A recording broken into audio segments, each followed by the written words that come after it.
자, 이제 토지 정책하고 주택 정책 구체적으로 보겠습니다. 이 토지 정책에는 대표적인 게 지역지구제입니다. 아까 용도지역, 용도지구, 용도구역 했죠. 그게 이제 대표적인데, 우리 공법에서는 구체적으로 무슨 지역의 건폐율, 용적률 뭐 이런 내용들을 이제 수업을 하지 않습니까? 근데 우리 개론에서는 경제적 분석을 위주로 합니다. 경제적 분석. 경제적 분석이라는 게 이제 수요, 공급 이런 얘기, 무슨 경제적인 측면에서 나타나는 현상들 이런 걸 보는 건데, 최근에 원래도 그렇고 이번에 공법 문제가 많이 나왔어요. 사실은 이 정책론에서. 예를 들어 아까 전용 주거 지역은 양호한 주거 환경 이렇게 나가는 거고요. 일반 주거 지역은 편리한 주거 환경 이렇게 나오잖아요. 근데 이번에 시험에 2종 일반 주거 지역을 얘기하면서 양호한 이렇게 나왔거든요. 틀린 거죠. 그러니까 공법에서는 아주 쉬운 거예요. 근데 이걸 개론에서는 보세요. 제2종까지 들어가려면 도관농자 해야 되고요. 도시지역을 다시 주상공록 해야 되죠. 다시 전일준 들어가야 되죠. 이게 개론에서는 너무 깊게 들어가는 거거든요. 이거는 시행령에 있는 거란 말이에요. 법도 아니고 국토의 계획 및 이용에 관한 법률도 아니고 시행령에 있는 것이기 때문에 개론 입장에서는 굉장히 이거 공법의 내용을 여기까지 들어갈 수가 없어요. 그러니까 가르치는 사람은 알고 있을지 몰라도 수업 시간에 예견을 할 수 없는 부분들이거든. 근데 이런 게 출제가 됐어요. 그러니까 1차와 2차를 같이 하신 분들은 굉장히 유리한 거예요. 공법이 쉬운 문제가 나와버렸으니까. 근데 1차만 하신 분들은 굉장히 어렵겠죠. 1차만 하시는 분들은 2차를 전혀 본 적이 없으니까 공법에서 거기까지는 얘기 안 하니까 개론에서는 그 얘기를 거의 안 하거든요. 아무튼 원래 그렇게 출제가 돼서 많은 사람들이 좀 힘들어 했습니다. 이제 그런 얘기를 해요. 지역지구제. 그 외에 이제 개발권 양도제라든가 또는 아까 잠깐 말씀드렸을 거예요. 토지은행제도, 토지비축제도라 그랬죠. 토지를 비축하는 거. 이런 내용들이 나오는데 요걸 위주로 이렇게 좀 그래도 정리를 하시고, 얘네들은 그렇게 많이는 나오지는 않지만 좀 언급이 되는 거고요. 그 다음에 이제 주택정책에서는 임대료 규제가 제일 중요해요. 임대료 규제와 분양가 규제. 요거는 성격이 똑같은 정책입니다. 시장에서의 가격이 너무 비싸기 때문에 그 아래에다가 규제를 하는 거거든요. 그랬을 때 나타나는 효과를 이제 살펴보는 겁니다. 다음에 이제 임대료 보조 이런 게 있고요. 임대료 보조. 아까 공공임대주택 공급했죠. 공공임대주택 공급은 직접 개입이다, 간접 개입이다. 직접 개입이다 할 때 나왔지 않습니까? 이거는 임대료 보조하는 거는 간접 개입할 때 나왔지 않습니까? 그 다음에 이제 조세 귀착하는 게 있어요. 조세 귀착. 자, 근데 이게 이제 가장 중요하고요. 그 다음에 임대료 보조와 조세 귀착은 이제 그래도 좀 해둬야 되는데, 요거는 좀 출제 비중이 낮아요. 출제 비중은 낮은데 아까 그런 식으로 직접 개입이냐 간접 개입이냐 뭐 이런 식으로는 언급이 될 수가 있고요. 요것도 이제 나중에 이제 내용은 하기는 해요. 오늘도 살짝은 말씀을 드릴 거예요. 각각 조금씩은 말씀을 드려요. 이게 어떤 성격의 정책이라는 거를. 여기 있는 거 다 조금씩 말씀을 드리고요. 앞으로 계속 정책론 하면은 얘네들은 계속 반복된다고 생각하시면 돼요. 그래서 한번 듣고 또 다음에 또 듣고 또 듣고 계속 이걸 반복해서 들을 겁니다. 근데 이제 처음에는 소개만 하고 나중에는 조금씩 이제 더 깊게 들어가는 겁니다. 먼저 이제 지역지구제를 살펴보겠습니다. 자, 이 용도지역, 용도지구, 용도구역, 지역지구제는 여기는 주거지역, 여기는 상업지역, 여기는 공업지역 이렇게 구역을 나누어서 사용하겠다는 거잖아요. 그 이유가 뭘까요? 구역을 이렇게 나누지 않으면 어떻게 될까요? 뒤죽박죽이 되겠죠. 뒤죽박죽이 되는 건 결코 토지를 효율적으로 이용하는 것이 아니겠죠. 만약에 뒤죽박죽이 되면 이런 현상이 나타날 겁니다. 혹시 여러분들은 다들 고향이 어디신가요? 서울이 고향이신가요? 지방이신가요? 그럼 지방이시면 소도시, 뭐 소읍 정도? 읍 정도면은 이제 그런 경험을 할 수도 있을지도 모르겠습니다. 우리나라의 도시계획이라는 게 본격적으로 들어온 게 1970년대예요.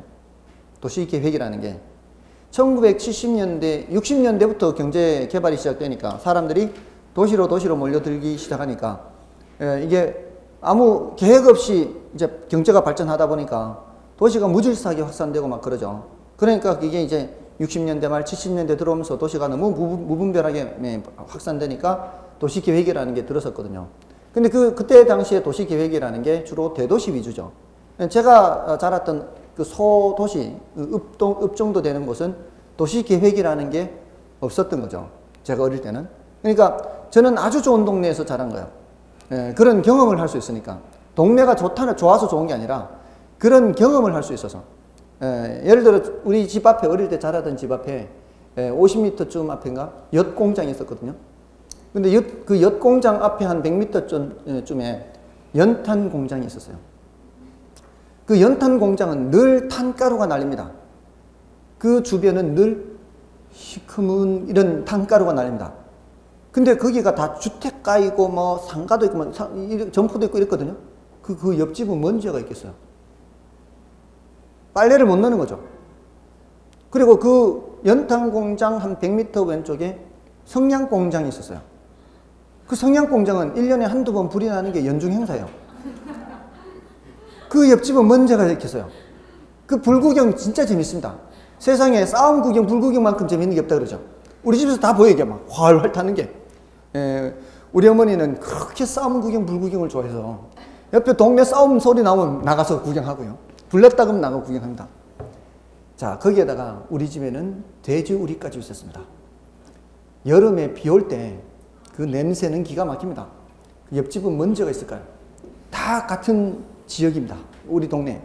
그 성냥공장은 전국에서 두 번째로 큰 성냥공장이었어요. 인천 성냥공장 다음으로 큰 성냥공장이 우리 동네에 있었어요. 옛날에 기억하시는 분들 있을지도 모르겠어요. 벽돌 크기만한 이런 성냥통 있죠. 여기 이제 돈표 성냥 해가지고 여기 기억나십니까? 이거 기억하시는 분들은 좀 연식이 되신 분들이에요. 자, 이게 우리 동네에서 만든 거 이게 이 성냥 공장이. 그런데 이게 다 같은 지역이죠. 이제 이렇게 뒤죽박죽인 이런 동네에서 제가 자랐습니다. 지금은 전부 다 주택가입니다. 공장은 싹 없어졌죠. 아파트 들어서고 뭐 이렇게. 자, 뒤죽박죽이면은 서로 좋지 않은 영향을 미치죠. 그러면서 무슨 대가를 주거나 받나요? 조금 전에 했던 뭐하고 관계 있어요? 외부 효과 중에서 무슨 외부? 부의 외부죠, 부외부. 그러니까 지역지구제를 시행하겠다는 얘기는 이런 부의 외부 효과를 제거하거나 또는 감소시키거나 또는 미리부터 방지하는 거죠. 예방하는 것. 그래서 이 지역지구제는 지역지구제의 목적, 효과, 문제점, 거기에 대한 대책, 이렇게 앞으로 계속 공부를 할 겁니다. 지역지구제의 목적은 뭐라고요? 부의 외부를 제거하거나 감소시키거나 방지하기 위해서 하는 게 지역지구제다. 이렇게. 됐나요? 다음에 자, 이 효과는 자, 앞으로 이제 정책이잖아요. 이제 요거 이제 그 정부가 시장에 왜 개입하느냐, 어떻게 개입하느냐를 본 거고. 자, 구체적으로 이렇게 정책을 시행을 하면은 지금 시장에 개입하는 거죠. 정책이라는 게. 시장에 개입한다는 게 뭐라 그랬어요, 아까? 수요자와 공급자가 등장하는데 정부가 개입하는 거잖아요. 개입하면은 당연히 어디에 영향을 미칠 수밖에 없어요. 수요, 공급에 영향을 미칠 수밖에 없잖아요. 항상 그렇게 생각해야 돼. 이 시장이라는 무대에 정부가 개입을 한다는 거는 수요, 공급에 영향을 미칠 수밖에 없다고요. 그래서 저는 수요, 공급 단은 다음에 바로 정책론을 강의하는 거예요. 앞에 그 남겨놓고 저 뒤로 보낸다 그랬죠. 경제론을 한 후에 바로 정책론을 하는 이유가 지금 수요, 공급 얘기를 계속 연이어서 해야 되기 때문에 정책이라는 거는 수요, 공급에 영향을 미칠 수밖에 없잖아요. 시장이라는 무대에. 그래서 그 단원을 뒤로 돌리는 거예요. 다 이유가 있어요. 근데 이게 지금 이런 그 시중의 교재들이 그 부동산학개론 그 출제할 때 시행 공고 있는 그 순서대로 책을 만들었기 때문에 그래요. 사실 그 편제는 안 맞는 거죠. 그 순서가. 이렇게 수요 공급 다음에 이제 정책을 얘기를 해야, 정책이라는 것은 시장에 개입하는 것이고, 시장에 개입하면은 어디에 영향을 미칠 수밖에 없어요? 수요 공급에 영향을 미칠 수밖에 없죠. 이 효과가 바로 그 얘기하는 겁니다. 수요는 어떻게 될 거며 공급은 어떻게 될 거며 이런 얘기를 하는 거예요. 근데 이게 단기적으로는 주로 수요 얘기를 하고요. 장기적으로는 공급 얘기하는데 요거는 난이도가 높습니다. 난이도가 높다는 얘기는 중요도가 낮다 이렇게 생각하시면 돼요. 그래서 일단은 패스예요. 요거는 여기서는 효과가 이제 나중에 이제 여기 임대료 보수하고 겹치는 부분이 있기 때문에 요거 이제 조금씩 하면 나중에 해결이 됩니다. 자, 이제 문제점하고 그 대책 위주로 이제 오늘은 보시면 돼요. 이 정책은 효율성 측면의 정책이에요? 형평성 측면의 정책이에요? 효율성 측면의 정책이죠. 이걸 시행하겠다는 것은 토지를 효율적으로 이용하겠다는 얘기죠. 효율성이 높아지는 거죠. 제대로만 시행이 되면은. 자, 그런데 이 과정에서 이제 형평성을 해친다고요. 형평성을 해친다. 효율성이 높아지는 반면에 형평성 중에서도 지역 간 형평성 문제가 나타나요. 자, 이 용도 지역 지구제라는 것이, 자, 여기는 개발 가능하게 하고 여기는 개발이 안 되게 하고 이렇게 하는 거 아니에요. 그렇잖아요. 주거지역, 상업지역, 공업지역은 개발이 되도록 허용하는 거고, 녹지지역이라든가 개발 제한구역이라든가 자연환경보전지역, 또 군사시설 보호구역, 문화재 보호구역, 도시지역 내에서도 문화재 보호구역 이런 것들은 개발이 안 되죠. 고도제한지구도 마찬가지고요. 상수원 보호구역. 자, 개발이 제한되는 곳이 굉장히 많죠. 자, 어디는 개발을 허용하지만 어디는 개발이 안 되도록 하는 거잖아요. 그럼 그 개발이 안 되도록 하는 것은 그 사람을 위한 거예요? 공익을 위한 거예요? 공익을 위한 거죠. 공익을 위한 건데 누구만 피해를 보고 있어요? 그 제한되는 사람만 피해를 보고 있죠. 이러면은 뭐를 해줘야 돼요? 보상을 해줘야 되죠. 근데 보상 규정이 없습니다. 보상 규정이 없어요. 우리나라 헌법에는 지금 요즘 헌법 얘기 참 많이 나오고 있죠. 사람들이 헌법도 좀 알아야 돼, 사실은. 헌법이 제일 상위법이기 때문에 가장 기본적인 법은, 기초적인 법은 민법이지만 가장 상위법은 헌법입니다. 헌법에 어긋나면 다 이제 위헌이라고 하죠. 근데 그 헌법 23조 3항에는 이런 규정이 있습니다. 공공필요에 의해 국민의 재산권을 수용, 사용, 제한하는 경우에는 법률에 의하여야 하며, 국회에서 만든 법률을 말하는 겁니다. 반드시 법률에 의해서 수용, 사용, 제한해야 돼요. 수용은 강제 수용이고요. 사용은 강제 사용입니다. 그리고 제한하는 거, 지금 개발 제한구역 이런 거. 법률에 의하여야 하며 정당한 보상을 하여야 한다. 이렇게 돼 있어요. 그러니까 법률에 의해서 제한할 수가 있고 수용할 수도 있고 사용할 수도 있고 한데 정당한 보상을 해야 한다. 이렇게 돼 있어요. 근데 보상 규정이 있는 거는 수용하고 사용만 있어요. 제한하는 경우는 보상 규정이 없습니다. 자, 그래서 이거 위헌 아니냐. 그래서 이 개발 제한구역 내 토지 소유자들이 막 헌법 소원도 내고 행정소송도 내고 했어요. 근데 헌법재판소에서는 위헌은 아니다 라고 했습니다. 현실적인 이유 때문에. 그 모든 토지를 다 위헌이라고 해버리면 그 재정이 감당이 안 되는 거죠. 너무 많은 거죠, 그게. 제한되는 지역이. 자, 이렇게 해서 지금 피해 보상을 못 받고 있습니다. 자, 그래서 거기에 대한 대책이 필요하다는 거죠. 자, 그럼 어떻게 해야 되느냐. 자, 여기서 나온 게 개발권 양도제. TDR이라고 하는 거예요. TDR. 이 T가 트랜스퍼라는 뜻이에요. 트랜스퍼. 트랜스퍼 하면은 어디서 들어보신 적 있나요? 트랜스포머? 폼이 뭐예요? 폼 모양이잖아요. 폼이 모양이에요. 트랜스포머 하면은 모양을 바꾸는 거 이런 뜻이죠. 트랜스포 모양. 바꾸다는 뜻이에요. 트랜스가. 폼을 바꾸다. 그거 말고 지하철 탈 때 나오잖아요. You may transfer to number line 7. 이렇게 7호선으로 갈아탈 수 있다 할 때 나오잖아요. 별로 관심 없이 듣죠. 그때 T에 T, transfer, transferable, 이전할 수 있는 이런 뜻이에요. 양도할 수 있는 이런 뜻이에요. 양도할 수 있는 development right예요. development가 개발이란 뜻이고 right가 권리란 뜻이에요. 개발권은 이전할 수 있는 개발권 이런 뜻이에요. 개발권을 양도할 수 있다 이런 뜻이거든요. 자, 이게 어떤 개념인가 하면, 자, 여기 이제 개발이 가능한 지역이 있고 개발이 제한된 지역이 있어요. 개발이 가능한 지역은 이렇게 건물을 올릴 수가 있죠. 있을 거 아니에요. 근데 개발 제한 구역을 지정 못 올리잖아요. 이렇게 못 올리니까 이 사람들이 손해를 보는 거니까 어떻게 하는가 하면 일단은 이 사람들한테도 개발권을 주는 거예요. 일단은 개발권이에요. 이거. 개발할 수 있는 권리를 주되 여기에다 짓지 못하는 거예요. 대신 여기다 짓지 못해요. 권리만 줘놓고 대신 이 사람들은 더 높이 지으려면 이 사람들한테 가서 그 권리를 하나 사가지고 와야 돼요. 권리를 사가지고 와야만 더 지을 수 있다고요. 이 권리를 갖고 있는 사람 찾아가서. 됐나요? 한 층을 더 지으려면 이 말이에요.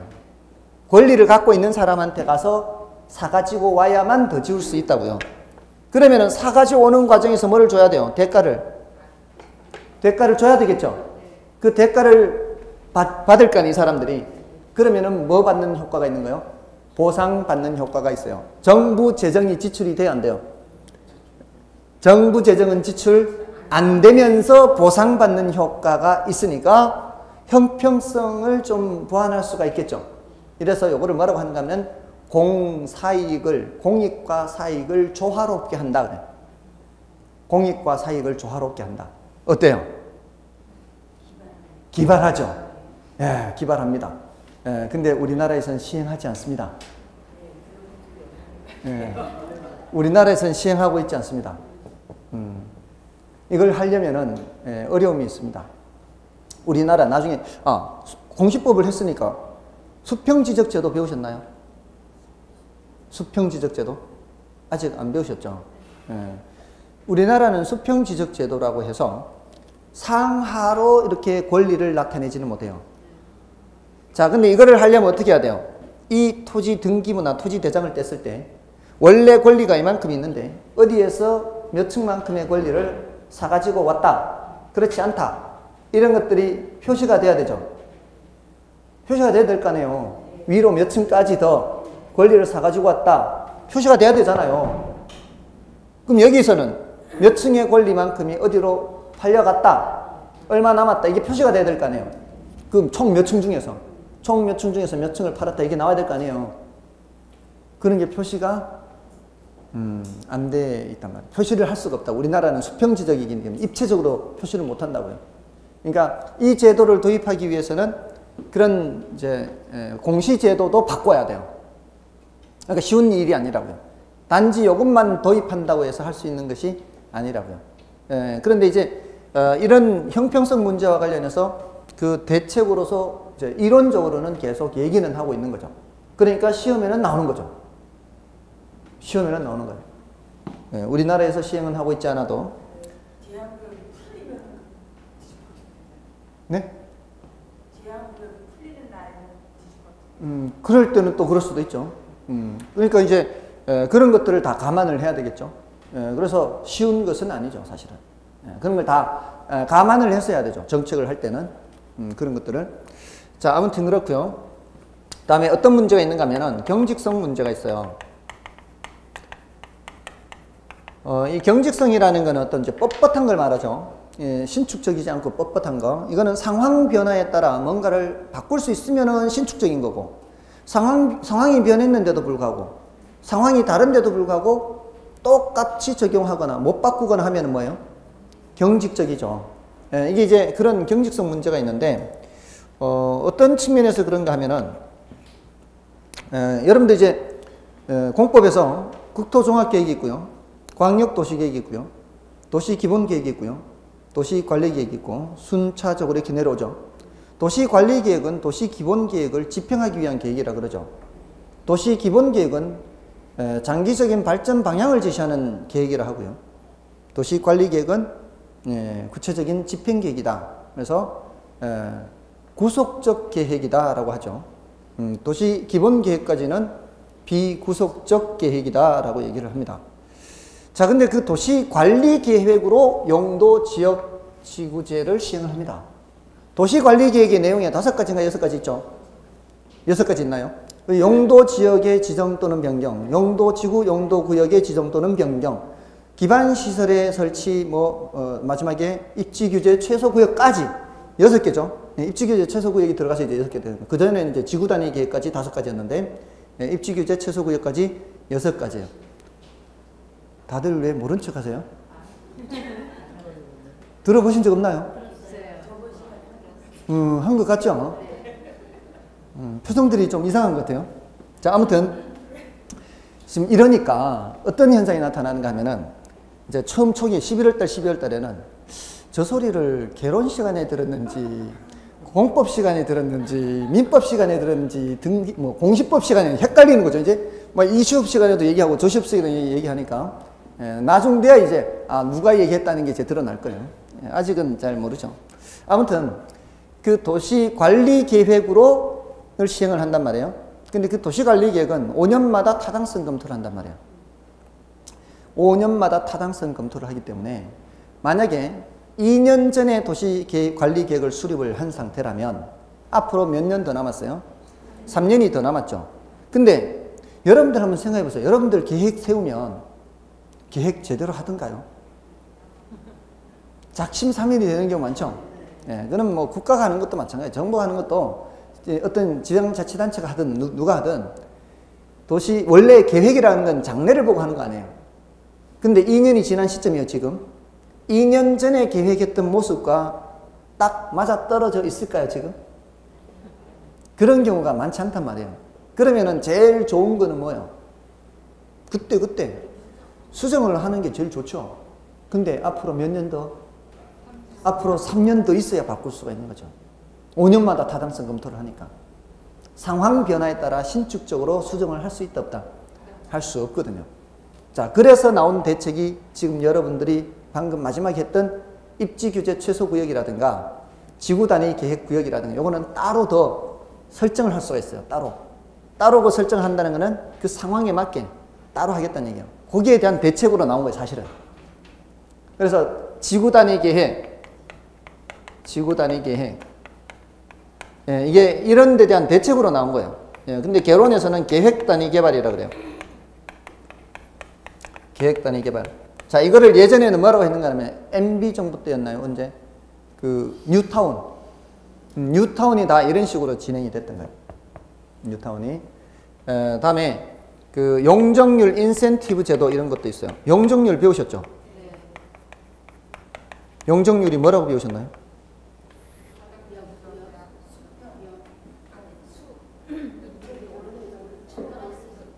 이제 뭐 말은 듣긴 들었는데 이제 표현이 잘 안 되죠. 그럼 뭐 다들 지금 다들 들어는 보신 것 같은데 표현하는 게 다 달라 지금. 이 현상이 뭔가 하면은 지금 옹알이 하고 있는 거 옹알이. 애가 이제 듣긴 들었는데 이제 말은 하는데 얘가 하는 말하고 제가 하는 말이 내용은 같은데 이제 말이 발음이 다 달라요. 옹알이 수준. 그래도 훌륭합니다. 이 정도에서 지금 옹알이를 한다는 건 벌써. 아무튼 이 용적이라는 거는 순우리말로 나타내면은 부피입니다. 부피. 용적은 순우리말로 나타내면 부피예요. 부피. 면적은 순우리말로 나타내면 넓이고요. 그러니까 한자를 쓰니까 이제 어려워 보이는 거죠. 부피율이에요. 부피율. 그게 이제 대지 면적에 대한 건축 연면적이죠. 연면적. 건축 면적 하면은 건폐율이고 거기에다 연자가 붙인 넓이. 그러니까 각층 마당 면적을 다 더한 거다 이 말이에요. 맞죠? 그러니까 이제 부피가 되는 거죠. 그러니까 제일 정확하게 표현하는 방법은 그 용어를 기억하는 겁니다. 건폐 용적률 이퀄 대지 면적 분의 건축 연면적 이렇게 되는 거죠. 맞나요? 건폐율은 대지 면적분의 건축 면적. 그러면 되는 거죠. 더 이상 군더더기가 필요 없어요. 그렇게 말하면. 연면적이냐, 건축 면적이냐, 건축 연면적이냐, 연면적. 자, 아무튼 그 용적률에 인센티브를 주겠다는 얘기는, 자, 건폐율이 50%라는 건 뭐예요? 여기가 100제곱미터면 50제곱미터까지만 건물이 깔고 앉을 수 있죠. 이게 건폐율 50%의 규제죠. 건폐율 50% 규제가 이거예요. 그러면 용적률 200%라는 얘기는요, 건폐율 50%를 적용할 때 몇 층까지 지을 수 있다는 얘기예요? 4층까지 지을 수 있다는 얘기죠. 근데 여러분들 여기 백화점 앞에 가면은 뭐 벤치 같은 것도 있고 아주 큰 이제 상업용 건물의 경우에는 뭐 분수까지도 있어요. 사람들이 좀 휴식 할 수 있는 뭐 벤치 같은 것도 갖다 놓고, 그게 원래 그 백화점 부지거든요. 원래 그 백화점 부지인데 건물을 짓고 그런 게 이제 공지라 그래요. 남겨놓은 땅을. 건물을 짓고 남겨놓은 땅을 공지라 하는데, 일반인들이 사용할 수 있게끔 제공하는 공지를 공개 공지라 그래요. 일반인들한테 공개하는 공지, 이렇게. 그 공개 공지를 제공을 많이 하면 많이 할수록 용적률을 높여줘요. 용적률을 높여주니까 그 얼마나 제공하느냐고 상황에 따라 용적률이 달라질 수 있겠죠. 또 녹지 공간을 좀 더 확충을 하잖아요. 그러면 또 용적률을 높여줘요. 인센티브를 주는 거죠. 그 상황에 따라 경직적으로 적용하는 게 아니라 딱 획일적으로 적용하는 게 아니라. 됐나요? 이런 것들이 이제 경직성 문제에 대한 대책으로 나온 거죠. 이거 다 공법에서 배우실 겁니다. 나중에. 배웠나요, 이미? 나중에 공법에서 또 해요. 아무튼 이런 것들이 이제 경직성 문제에 대한 대책이에요. 자, 됐죠? 자, 지역지구제의 목적 굉장히 시험에 자주 나옵니다. 부의 외부 효과를 제거하거나 감소시키거나 방지하기 위해서 하고요. 이랬을 때 효율성은 높아지지만 형평성 문제가 나타날 수 있어서 거기에 대한 대책으로 TDR을 얘기할 수가 있고요. 경직성 문제가 있어서 이런 대책들이 있을 수가 있습니다. 지금 우리 교재에서는 63쪽에 토지정책의 내용에서 지역지구제 목적이 지금 안 보이죠? 근데 그 목적이 그 속에 숨어 있어요. 첫째 줄에 있어요. 첫째 줄에 끝에 뭐라고 돼 있어요? 부의 외부 효과를 제거. 이게 목적이에요, 목적. 그 다음에 괄호 1번, 2번이 단기효과, 장기효과 있죠? 예, 요거는 중요도가 낮고 난이도가 높다고요. 그래서 일단 패스하시고 지나가시고요. 넘어가시고요. 그 지역지구제 문제점 있죠, 괄호 3번에. 그 문제점에서 그 1번의 문제점과 2번의 문제점이 형평성 문제고요. 3번의 문제와 4번의 문제가 경직성 문제입니다. 예, 그렇게 그 여러 항목이 나오더라도 이렇게 분류를 해서 기억하면 훨씬 더 효과적으로 공부를 할 수가 있겠죠. 예, 그렇게 해서 봐주시고요. 예, 거기에 대한 대책은 거기 지금 우리 교재에는 없죠. 대책은 따로 이렇게 생각하시면 되겠어요. 자, 이제 그 밑에 토지은행제도, 토지비축제도라고 있죠. 자, 이거는 간단히 제가 소개만 해드리니까 들어만 두세요. 이 토지비축제도는 장래 필요한 것을 대비해서 미리부터 준비하는 거죠. 그랬을 때 장점, 단점을 이제 설명을 드릴 테니까요. 간단하게만 이제 들어만 두세요. 미리 비축한다는 얘기는 쌀 때 미리 사둔다는 얘기죠. 쌀 때 미리 사두게 되면은 나중에 혹시 필요할 때 저렴하게 바로바로 공급할 수가 있죠. 그래서 저렴하게 적시 공급. 이게 하나의 특징이에요. 그게 이제 장점에 2번에 있는 거예요. 장점의 2번에. 저렴하게 적시 공급. 여기 이제 줄여서 그렇게 하면 돼요. 저렴하게 적시 공급. 아주 간단하게 기억하는 거죠. 한 문장을 기억 다 하는 게 아니라 가장 그 키워드 위주로 기억하면은 기억하기가 훨씬 쉽죠. 문장을 읽더라도 저렴하게 적시 공급. 이렇게. 다음에 미리 확보를 해두고 있죠. 미리 확보를 해두고 있기 때문에, 정부가 확보해두고 있기 때문에 민간에 의한 난개발을 막을 수가 있어요. 민간이 함부로 개발을 못하겠죠, 거기를. 그러니까 반대로 얘기하면은 계획적 이용이 가능하다. 그게 첫 번째요. 동그라미 1번에 계획적 이용 가능. 계획적 이용 가능. 다음에 3번에 개발이익을 환수할 수 있어요. 이게 뭔 소리냐? 쌀 때 미리 사두고 있죠. 땅값이 올라가더라도 그게 누구 것이에요? 국가 거죠. 예, 그게 국가 거예요. 민간이 갖고 있었더라면 민간이 갖고 갈 거를 정부가 미리 개발 이익을 환수할 수가 있는 겁니다. 자, 근데 단점이 또 있어요. 거기에 장점이 있다면 단점이 있는데 막대한 구입 비용이라고 돼 있죠. 자, 이게 왜 막대한 구입 비용인가 하면은 비축을 한다는 게 한두 필지 사는 거 가지고 비축한다고 안 합니다. 많은 양을 사야 되겠죠. 자, 많은 양을 사야 되기 때문에 돈이 많이 필요하고요. 물론 쌀 때 사두는 것은 있겠지만 그래도 돈이 많이 필요하죠. 자, 그런 생각은 누구든 할 수 있어요. 쌀 때 미리 사두면 나중에 올라가면 얼마나 좋겠냐. 저도 그런 생각은 다 하고 있거든요. 저도 땅을 사고 싶어요.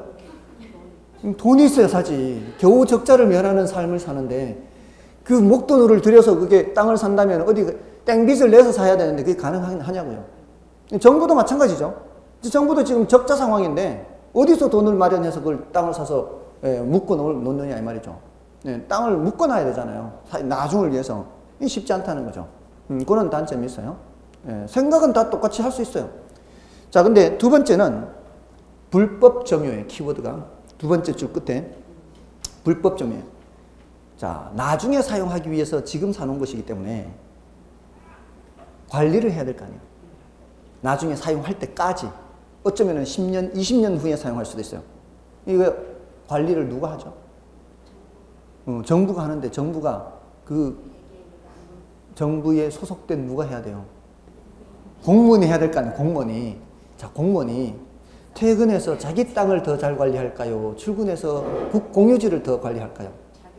자기 땅을 더 잘 관리하겠죠. 국공유지는 관리가 그렇게 잘 안 됩니다. 여러분들 저기 서초, 강남 서초, 강남구 어디 서초구 맞나요? 그 비닐하우스촌. 그 비닐하우스촌 있잖아. 무허가촌. 예? 이런 데가 다 국공유지입니다. 거기가. 지금 강남구에서인가 어디 서울시인가 그 내보내려고 하는데 이게 쉽지 않잖아요. 한번 자리를 잡아버리면 이 사람들은 보금자리가 거기에요. 불법 점유인데 내보내기 쉽지 않습니다. 그러면은 미리부터 확보했다는 의미가 없죠. 바로바로 써야 되는데 못 쓰니까. 그 관리가 처음부터 제대로 안 됐던 거죠. 뭐 좀 이렇게 좀 이상한 사람이 점유한다 그러면 바로 퇴거시키고 바로 했었으면 이렇게 오랫동안 그렇게 불법 점유 현상이 나타나지 않을 거 아니에요. 네, 그래서 문제예요. 불법 점유 때문에. 관리가 잘 안 되면. 네. 그다음에 이게 아까 토지은행 제도가 아까 이거 직접 개입, 간접 개입 어디 갔죠? 어떻게 개입하는 있었잖아요. 무슨 개입이었어요? 토지 비축 제도가 직접 개입이죠. 순수로 뛰는 거죠. 수요자로 뛰는 거예요. 공급자로 뛰는 거예요. 수요자로 뛴다 그랬잖아요. 자, 큰 손이에요, 작은 손이요? 엄청 큰 손이죠. 멀쩡하던 토지 시장에 수요자들이 엄청 많이 들어오는 거하고 똑같아요. 큰 손이 들어오는 거니까. 대량으로 이제 비축해야 되니까. 어떻게 되겠어요? 땅 가격이 올라가죠. 멀쩡한 시장을 투기 시장으로 정부가 바꿔놓는 거예요. 정부가 투기를 조장한다는 거죠. 그럴 수 있죠. 그렇죠. 직접적 개입이니까. 큰 손이 들어오니까. 토지 가격이 들썩들썩거릴 수 있다는 거죠. 이런 단점이 있습니다. 그렇죠? 자, 이렇게 하시고요. 자, 이제 주택정책에 대해서 좀 간단하게 말씀을 드릴게요. 자, 이 주택정책에서는 이제 임대료 규제가 가장 중요합니다. 요거 이제 분양가 규제는 원래도 출제가 됐고요. 근데 원래 출제됐는데 좀 이상하게 출제돼서, 조금 이제, 개론에서 평소에 하던 얘기대로 한 게 아니고요. 도시형 생활주택은 분양가 규제가 적용된다, 안 된다. 이렇게 나왔어요. 이게 공법 내용이에요. 공법 내용이나 다름없어요. 이런 식으로 출제돼서 좀, 이상하게 출제돼서 좀 그렇긴 한데, 그래도 여전히 중요하긴 이게 중요합니다. 임대료 규제와 분양가 규제는 성격이 똑같기 때문에 임대료 규제에 대해서 설명을 드려서 이제 어느 정도 이해하시면은 분양가 규제는 좀 쉽거든요. 그래서 오늘 뭐 다 하지 않고요. 임대료 규제 위주로 말씀을 드릴 겁니다. 이거는 이제 가격 상한제 이렇게도 하는데요. 가격 상한제. 그래서 65쪽은 이제 나중에 하십시오. 분양가 규제는 분양가 상한제는 임대료 규제와 하면 되니까 나중에 하고요. 66조에 가시면 아파트 선분양, 후분양 있죠. 요거는 10분의 1이에요. 10분의 1. 10분의 1인데 이번에 출제가 됐어요. 10분의 1이고 이번에 출제됐어요. 중요도가 좀 낮고요. 이건 나중에 이것도 간단하게 말씀을 드리면 돼요. 그러니까 어렵지 않아요. 이건 어렵지도 않고요. 67쪽에 임대료 규제 있죠. 그거를 좀 말씀을 드리겠습니다. 자, 임대료 규제는 단기효과, 장기효과 이렇게 보지 마시고요. 단기효과, 장기효과 그렇게 보지 마시고 제가 지금 드리는 말씀대로 생각하시면 돼요. 물론 이제 단기, 장기로 설명을 할 수가 있어요. 근데 이렇게 명시적으로 이렇게 하지 말고요. 일단은 이런 규제 정책을 시행을 할 때에 나타나는 이제 효과. 아까 지역지구제에서도 효과가 있었죠. 정부가 시장에 개입하는 것이기 때문에 수요 공급에 영향을 받지 않습니까? 근데 이제 여기서부터는 이제 중요해요. 수요 공급 영향 받는 게 굉장히 중요해요. 수요 공급 시장 이런 현상이에요. 자, 이게 임대료 규제라는 거는 시장 임대료가 비싸기 때문에 규제하는 거예요? 싸기 때문에 규제하는 거예요? 비싸기 때문에 규제하는 거죠, 당연히. 그러면 규제를 한다면은 그 시장 임대료보다 낮게 규제하겠어요? 높게 규제하겠어요? 낮게 규제하죠. 낮게 규제하는데 가격 상한제 이렇게 표현해요. 또는 최고 가격 규제. 상한이 시장보다는 낮다는 뜻이에요. 상한이. 그러니까 이걸 굉장히 많이 물어요. 많이 헷갈려 하니까. 상한을 어디에 설정한다? 시장 임대료보다 낮게 상한을 설정하는 상한을. 요거보다는 높게 못 받게. 됐죠? 자, 그래서 이제 저소득층들을 위한 거니까 주로. 자, 10평짜리 집에 사는 이제 저소득층이 있어요. 10평짜리 방 한 칸짜리. 이제 1년에 500만 원의 임대료를 내요. 10평짜리 집에 사는데 1년에 500만 원이에요. 그러면은 한 평에 50만 원 꼴이죠. 10평에 1년에 500만 원이니까 한 평에 50만 원이 너무 비싸다라는 생각을 하는 거죠, 정부가. 그러니까 예를 들어 40만 원의 규제를 하는 거예요. 이렇게 40만 원의 규제를 하면은 자, 수요자 입장이 한번 돼보고 공급자 입장이 한번 돼보는 거예요. 10평짜리 집에 사는 임차인이라고 생각해 보세요, 여러분들이. 지금까지 10평 단칸방에 여러 식구가 1년에 500만 원 내고 살다가 자, 이제 평당 40만 원으로 깎아주면은 여러분들 입장에서는 어떤 생각을 하게 될까요? 단칸방에 그렇게 살다가 그러면 1년에 400만 원만 내면 되니까 100만 원 저축할 생각할까요? 아니면 좀 더 넓은 데로 갈 생각할까요? 좀 더 넓은 데를 찾을 가능성이 많겠죠. 그러니까 10평짜리 물론 그냥 살면서 100만 원 저축하는 사람도 있을 수 있어요. 많은 경우 그렇게 생각하는 사람이 많을 거라고요. 어쨌든 더 넓은 평수를 찾는 사람이 늘어나는 것은 분명하지 않겠어요? 그러니까 10평짜리 살던 사람은 12평짜리 좀 알아봐 주세요. 12평짜리 살던 사람은 지금까지 600만 원 내다가 평당 50이니까 이제 15평을 해도 똑같은 600이에요. 40만 원 하면은. 그러니까 중개사무소에 더 넓은 평수를 좀 알아봐 주세요 라고 하는 사람들이 늘어나겠죠. 이게 바로 수요가 증가하는 상황입니다. 평수가 늘어난다고요. 원하는 평수들이 다 대체적으로 전반적으로 늘어나기 때문에 수요가 증가한다라고 얘기하는 거예요. 지금 수요 공급 얘기하고 있죠, 지금. 자, 이제는 공급자 입장에서 생각해보세요. 여러분이 임대인 입장에서. 자, 내가 이거 집을, 요 주택을 사서 세를 놓을 때까지는 먹고 싶은 거 안 먹고 허리띠 졸라매고 돈 모아가지고 요 집을 사면서 그것도 돈이 모자라서 은행에 대출 받아가지고 샀는데 요 세 받아가지고 이자도 내고 또 수리도 좀 해줘야 되고 그동안에 내가 못 먹고 못 입고 했던 거 이제 좀 누려야 되는데 500만 원 가지고는 그래도 그게 좀 그만큼 좀 재미를 받는데 이제는 400만 원 밖에 못 받아. 이제 10평이면 돈 돼요, 안 돼요? 안 됐죠? 돈이 안 되면은 이제 새로 이 집을 장만하려고 하는 사람도 별로 안 할 가능성도 있고요. 이미 기존에 임대주택을 갖고 있는 사람들 중에 지금 당장 돈이 안 된다고 당장 때려 부수지는 못할 거. 이제 내일 같이 때려 부셔서 철거하고 새로 임대주택을 좀 괜찮게 지어서 세 좀 받으려고 생각했던 사람 입장에서는 생각을 바꾸죠. 철거는 하되 임대주택으로 안 하고 다른 걸 한다거나 이럴 가능성이 많죠. 모든 사람이 그러지는 않겠지만 그래도 울며 겨자 먹기를 하는 사람도 있지만 서서히 어떻게 되겠어요? 이제 점점 낡아서 철거하는 임대주택의 경우에는 철거는 되는데 새로 짓지는 않을 가능성이 많죠. 돈이 안 되니까. 그게 뭐예요? 서서히 공급이 감소하는 거예요. 당장은 아니라도 서서히 이렇게 줄어드는 거죠. 시간이 흐를수록. 자, 그러면 시장에 어떤 현상이 나타나요? 찾는 사람은 늘어나는데 시간이 흐를수록 공급은 점점 감소하게 되면은 물건이 굉장히 귀해지죠. 자, 그러면은 어디 사무소에 물건 하나 나왔대요. 그래서 얼른 쫓아갔어요. 갔더니만 벌써 물건 보고 갔는데 내일 온다 그랬는데 이렇게 얘기해요. 그럼 내가 진짜 집을 구해야 된다면 어떻게 해야 돼요? 돈을 더 준다고. 사람들이 다 생각이 똑같아요. 다른 데서 물어봤을 때 다 이렇게 얘기해요. 근데 지금 규제를 하고 있잖아요. 규제를 하고 있잖아요. 40에. 어떻게 더 줘? 규제를 하고 있는데 어떻게 더 줘요? 돈 더 주는 게 뭐 어렵나요? 그렇지. 몰래 더 주죠. 몰래. 몰래 더 주는 거지. 몰래. 그냥 대놓고 줄 수는 없잖아요. 규제를 하고 있으니까. 그러니까 모른 척하고 이게 찔러주는 거죠. 근데 시험에는 몰래 준다 이런 말 안 하거든요. 시험에는 음성적 지불이라 그래요. 음성적 지불. 이런 표현이 시험에 나오는 거예요. 계약서에는 얼마 쓴다고요? 평당 40으로 써요. 계약서에는 평당 40으로 쓰는데 더 얹어주는 거죠. 더 얹어주는 거를 웃돈, 뒷돈 이렇게 안 하고요. 시험에서는 음성적 지불을 수수한다. 이렇게 얘기해요. 이렇게 하는 시장은 정부의 통제에서 벗어나는 시장이죠. 그리고 잘 잡히지도 않죠.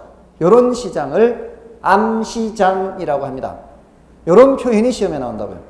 그래서 시장에서는 음성적 지불이 수수되고 그다음에 암시장이 형성되고 물론 여기 먼저 나타나는 건 이제 초과 수요예요. 수요는 증가하고 공급이 줄어드니까 이게 바로 뭐라고요? 초과 수요인데 정상적이라면은 가격이 올라가서 수요는 줄어들고 공급은 늘어나야 되는데 규제를 하고 있기 때문에 그게 안 된단 말이에요. 그래서 암시장이 형성되고 음성적 지불이 수수되고 이렇게 되면은 이게 이중 가격이 형성된다 그래요. 계약서에 쓰는 가격과 실제로 주는 가격에 차이가 발생한다고요. 자, 이렇게 되면은 이 임차인들이 힘들어지는 거요? 그렇지 않은 거요? 힘들어지죠. 원래 의도는 뭐였어요? 임차인을 도와주는 의도였죠. 의도는. 근데 이렇게 되면은 오히려 임차인들이 더 힘들어지죠.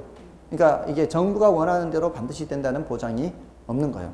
그래서 이거는 단기적으로만 시행해야 돼요. 단기적으로 시행.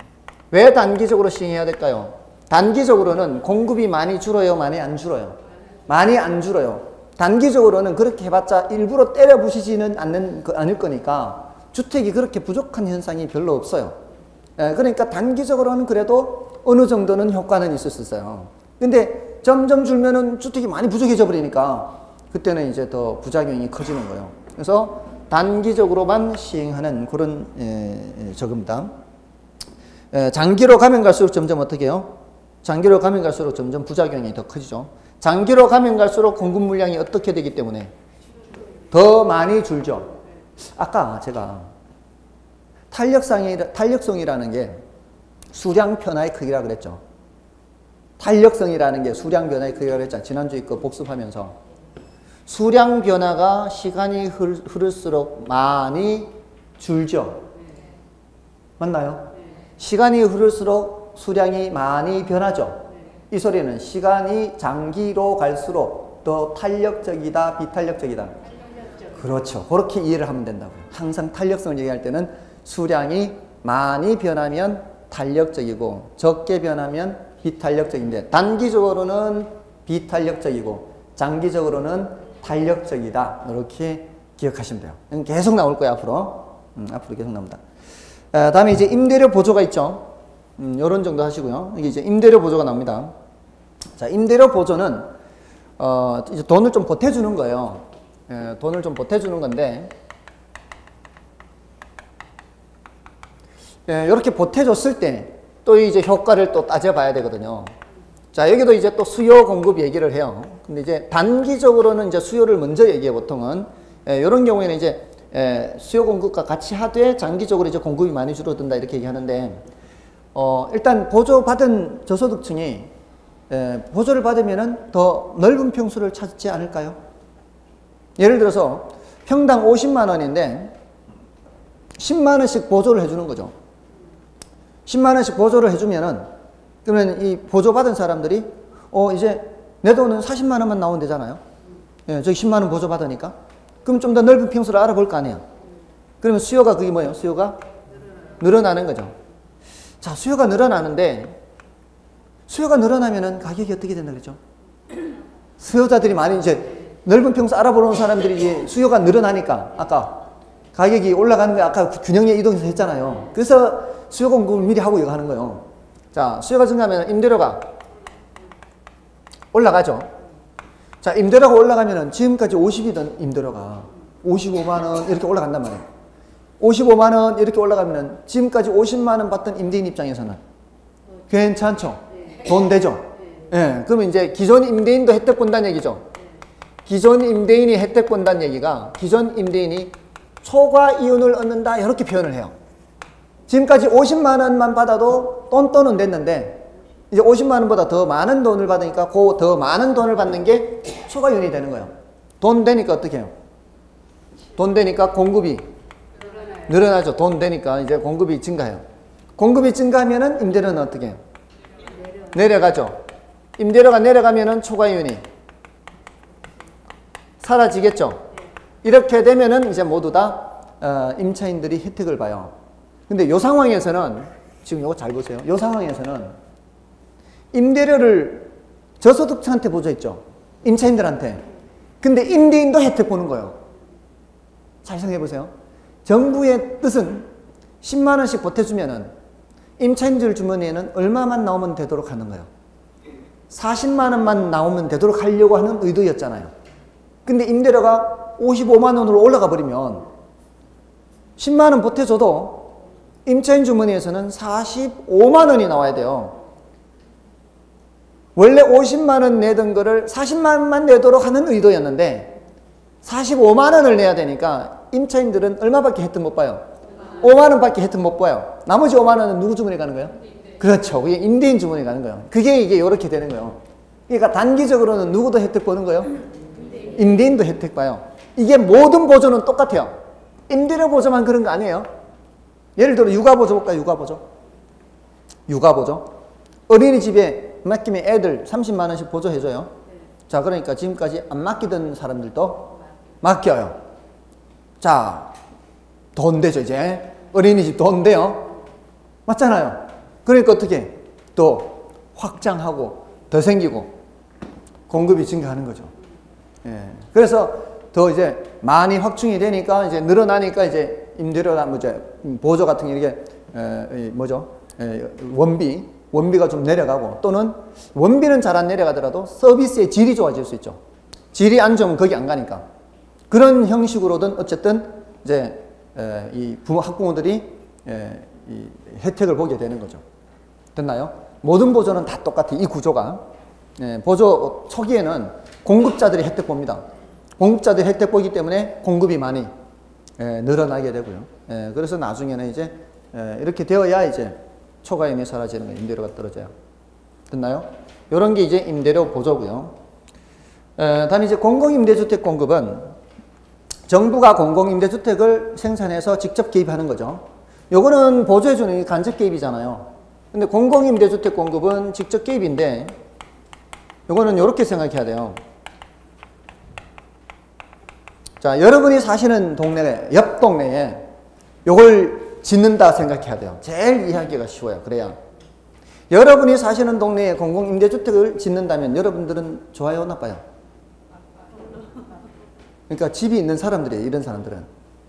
이런 사람들은 집이 있는 사람들이고 집이 없는 사람은 좋겠죠. 예? 집이 없는 사람은 옆 동네에 싼 임대료로 들어올 거 아니에요. 그러면은 자격이 되는 사람은 그리 가겠죠. 자, 자격이 되는 사람은 싼 임대료로 갈 거 아니에요. 자, 여기서 묻는 효과는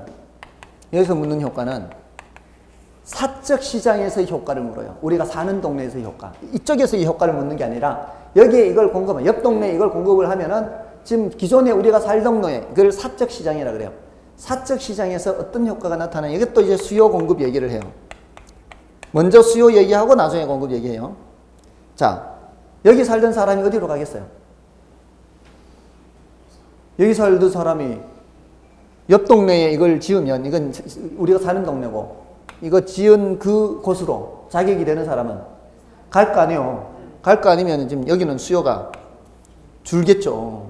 저쪽으로 가버리니까. 그럼 여기 빈집들이 늘어나겠죠. 자, 이거 반대로 생각하면 돼요. 수요가 증가하면 임대료가 올라가겠지만 이 동네에 살던 사람이 저쪽으로 가서 수요가 줄어버리면 빈집들이 많아지면서 임대료가 내려가겠죠. 그럼 임대료가 내려가면은 저쪽에 간 사람이나 이쪽에 남아있는 사람이나 똑같다라고 봐요. 그때까지는, 여기가 그렇게 될 때까지는 계속 저리 갈 거니까.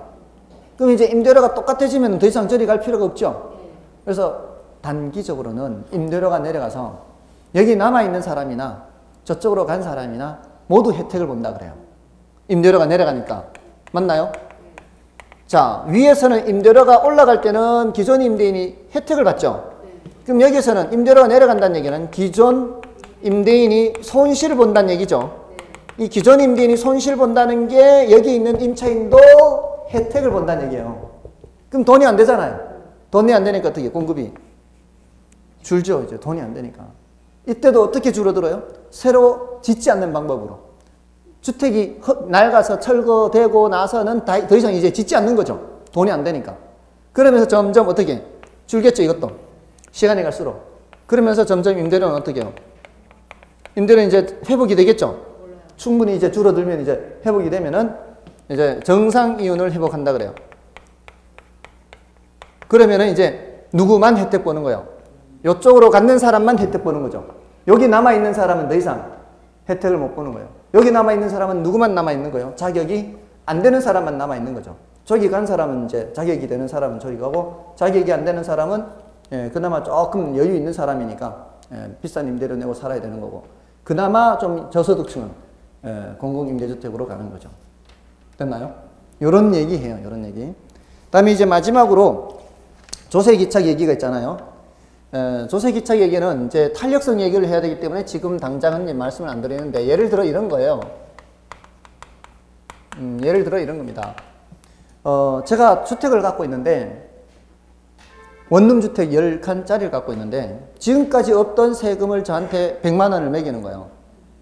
지금까지 없던 세금을 100만 원을 저한테 매겨요. 계산하기도 좋게 딱 마침 10칸이에요. 제가 어떤 생각을 할까요? 그렇죠. 이렇게 통하는 사람들이 있어요. 집이 있는 사람들은 다 이렇게 통해요. 임대료를 어떻게 하면 돼요? 제가 이제 10만 원씩, 계산하기도 좋아요. 방 10칸이니까, 한 칸당 10만 원씩 더 내세요. 이렇게.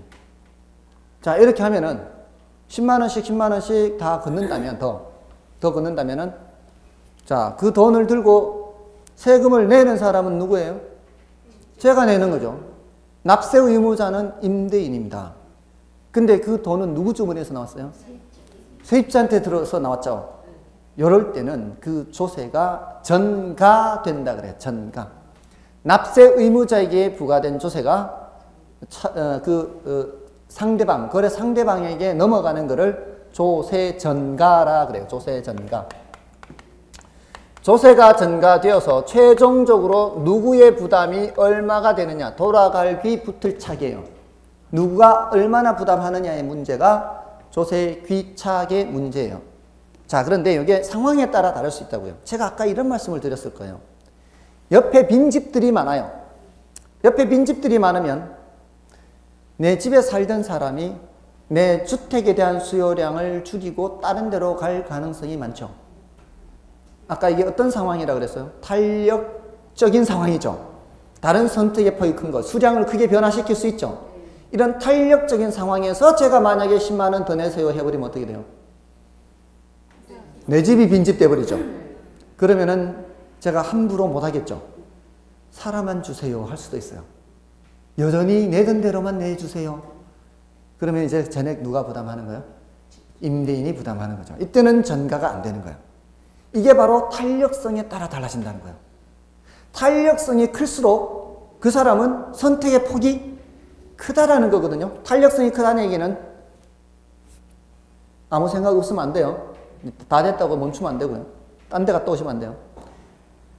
다른 선택의 폭이 크다라는 얘기는 여기 거를 줄이고 딴 데로 갈 수 있다는 얘기예요. 수량 변화를 크게 할 수 있다는 얘기잖아요. 그러니까 탄력적일수록 더 부담이다, 덜 부담이다? 자, 누가 탄력적인 거예요? 수요자가 탄력적인 거예요? 공급자가 탄력적인 거예요? 수요자가 탄력적인 거죠. 수요자가 탄력적일수록 수요자가 더 부담이에요, 덜 부담이에요? 덜 부담이죠. 그래서 그거는 공급자 입장에서도 마찬가지죠. 제가 이거를 원룸 주택으로 공급할 수도 있지만 다른 걸로 용도 변경해서 얼마든지 다른 걸로도 할 수 있으니까 얼마든지 나가세요. 싫으면 나가세요. 나 다른 거 하면 되니까. 이렇게 배짱 세게 나오면은 그러면 저도 탄력성이 큰 거예요. 그러니까 누가 더 탄력적이냐에 따라 달라질 수 있어요. 선택의 폭이 누가 더 많으냐에 따라서. 예, 그래서 수요자가 탄력적일수록 수요자가 덜 부담하는 거고요. 공급자가 탄력적일수록 공급자가 덜 부담해요. 탄력적일수록 덜 부담합니다. 그래서 이 얘기는 탄력성과 함께 얘기해야 되기 때문에 사실은 더 이상 말씀을 드리긴 어려운데 지금 말씀드린 거를 이해하셨다면 거의 다 이해되는 거예요. 지금 말씀드린 거. 예, 키워드로 한마디로만 말하자면 뭐예요? 탄력적일수록 덜 부담이다 라는 겁니다. 됐나요? 예, 만약에 탄력성이 똑같으면 어떻게 될까요? 선택의 폭이 저쪽이나 이쪽이나 똑같다면 그때는 딱 반반씩 부담합니다. 선택의 폭이 똑같기 때문에 반반씩 부담해요. 무슨 뜻인지 아시겠죠? 더 탄력적이고 선택의 폭이 더 많으면 더 많을수록 덜 부담하는 겁니다. 됐나요? 자, 그런 얘기가 조세에서 하는 얘기예요. 그래서 그건 나중에 얘기할 테니까요. 지금은 이 정도로만 말씀을 드리겠습니다. 그러니까 오늘 지금 했는 것은 여기에 시간을 제일 많이 드렸어요. 그리고 여기도 좀 어떤 거는 일부는 좀 자세히 말씀을 드렸는데 어떤 거는 좀 소개만 해드렸고요. 여기서는 어떻게 나눠졌어요? 왜 개입하느냐? 두 가지. 시장이 뭐 원래부터 못하는 거 개입하는 게 있고요. 하나는 시장이 맡고 있는데 시장이 제대로 못할 때 개입하는 거 한 가지. 그렇게 두 가지고요. 어떻게 개입하느냐가 있었죠. 직접 개입, 간접 개입, 토지이용 규제. 자, 그렇게 나누어지고요. 여기서는 아까 지역지구제 또는 개발권 양도제, 토지은행제도.